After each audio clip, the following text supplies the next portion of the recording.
सारा प्रणाम। सारा समय NH4 की खास पेशकश राज्यसभा दंगल 2022 में आपका स्वागत है। मैं हूं हिमांशी सिंह। सारा प्रणाम, मैं हूं आनंद विजय सिंह। 10 जून को राज्यसभा चुनाव होने हैं और राजस्थान और हरियाणा की राज्यसभा सीटों की हर एक सीट के चुनाव के बारे में हम आपको विस्तार से बताएंगे। तो सबसे पहले बात करते हैं राजस्थान की।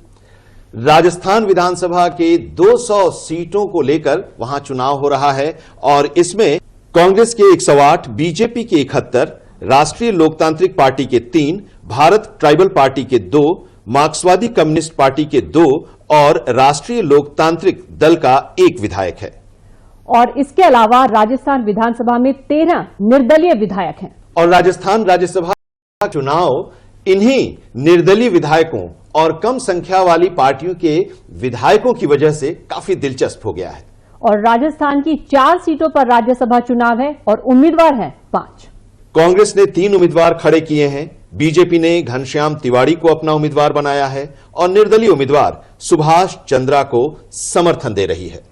कांग्रेस के 3 उम्मीदवार हैं, रणदीप सिंह सुरजेवाला, मुकुल वासनिक और प्रमोद तिवारी।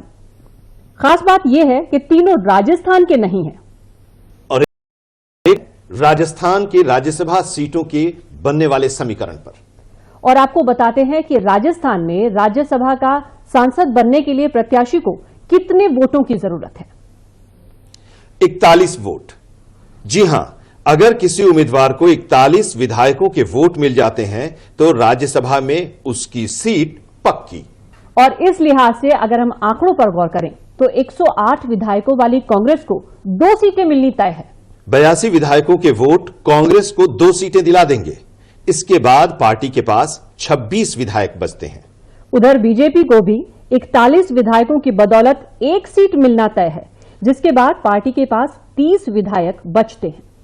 यानी 3 सीटों का भविष्य तो तय है, मारामारी चौथी सीट के लिए है। चौथी सीट के लिए कांग्रेस के पास सिर्फ 26 विधायक हैं और उसे कम से कम 15 और विधायकों का समर्थन चाहिए, जबकि बीजेपी के पास 30 विधायक हैं और उसे जरूरत है कम से कम 11 के समर्थन की। और चौथी सीट के लिए 41 का जादुई आंकड़ा कौन छू पाता है, इसी के लिए सारा जोड़ तोड़ और मगजमारी है। और अब एक नजर डालते हैं हरियाणा की ओर। 90 सीटों वाले हरियाणा विधानसभा में बीजेपी के 40, कांग्रेस के 31 विधायक हैं। दुष्यंत चौटाला की जननायक जनता पार्टी के 10, ओम प्रकाश चौटाला के इंडियन नेशनल लोकदल का 1 और गोपाल कांडा की हरियाणा लोकहित पार्टी का 1 विधायक है। बची हुई 7 सीटों पर निर्दलीय विधायकों का कब्जा है।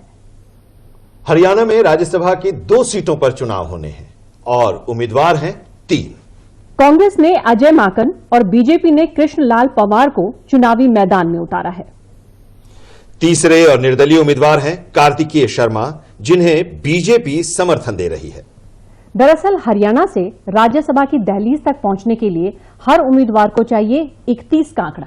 यानी बीजेपी की 1 सीट तो तय है और कांग्रेस तलवार की धार पर है, क्योंकि अगर एक भी विधायक छिटका या वोट रद्द हुआ तो कांग्रेस के पसीने छूट सकते हैं।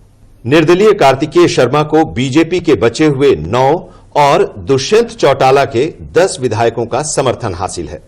अगर कार्तिकेय शर्मा को INLD और HLP के दोनों विधायक और सभी 7 निर्दलियों का समर्थन मिल जाता है तो आंकड़ा पहुंचता है 28।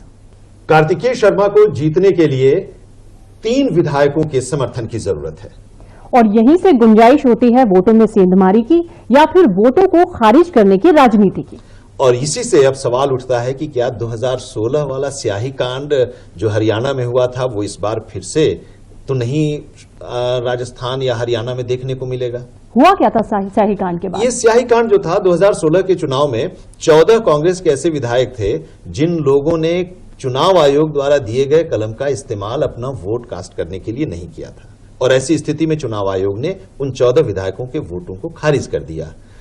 कांग्रेस समर्थित आर के आनंद जो उम्मीदवार थे वो हार गए और बीजेपी के समर्थन से सुभाष चंद्रा चुनाव जीत गए। और दिलचस्प बात देखिए कि वही सुभाष चंद्रा अब राजस्थान से राज्यसभा उम्मीदवार के लिए किस्मत आजमा रहे हैं। तब सवाल अब यह है कि इस बार भी क्या वो स्याही कांड जो हरियाणा में 2016 में हुआ था 2022 में राजस्थान में तो नहीं हो सकता? और वही सवाल ये भी है आनंद कि हरियाणा में दूसरी सीट के लिए तिकड़म तो नहीं भिड़ाई जाएगी।